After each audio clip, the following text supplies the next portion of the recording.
été faites, elle va largement augmenter. Le président des États-Unis a déclenché un cyclone dont les conséquences ne cesseront pas de sitôt.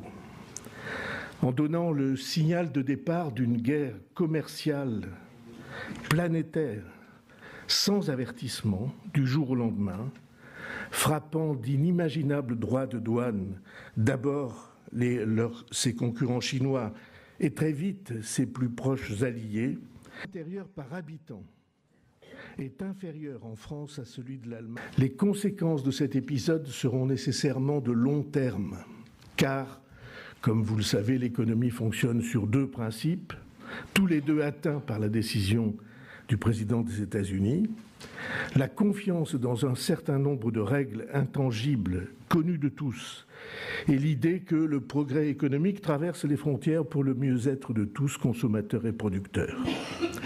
Si ces deux principes sont respectés, l'avenir est relativement lisible, on peut anticiper, investir, prendre des risques. C'est cela qui s'est effondré et la confiance qui considère que l'avenir est relativement garanti. Cette confiance, une fois jetée à terre par le cyclone, ne se reconstruit pas d'un claquement de doigts. De santé des plus hauts revenus. Est-ce que cette idée trouve grâce à vos yeux? Et puis sur les retraites.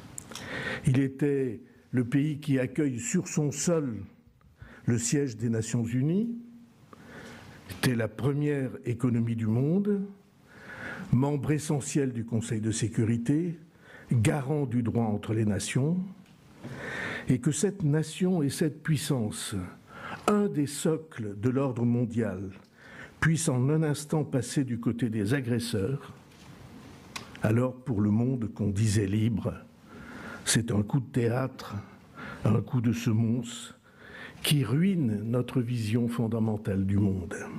De France qui a boycotté cette réunion, la qualifiant d'énième spectacle. La trajectoire budgétaire définie pour 2025 et 2026, un peu théoriquement, doit être maintenue, en gardant l'objectif d'un retour aux 3% de déficit en 2029. Contrairement à ce que l'on a beaucoup entendu dire, ce chiffre des 3% n'est pas un chiffre au doigt mouillé. 3% de déficit, c'est le seuil en deçà duquel la dette n'augmente plus. La plongée du Covid. Et la succession. Nous avons une conscience aiguë de la difficulté de la situation, mais il serait lâche et irresponsable de fermer les yeux, de pousser la poussière sous le tapis, de faire semblant. Ce n'est pas notre choix. J'ajoute donc qu'aucun gouvernement, ni le nôtre, ni ceux qui viendront après nous, ne pourra éluder cette question.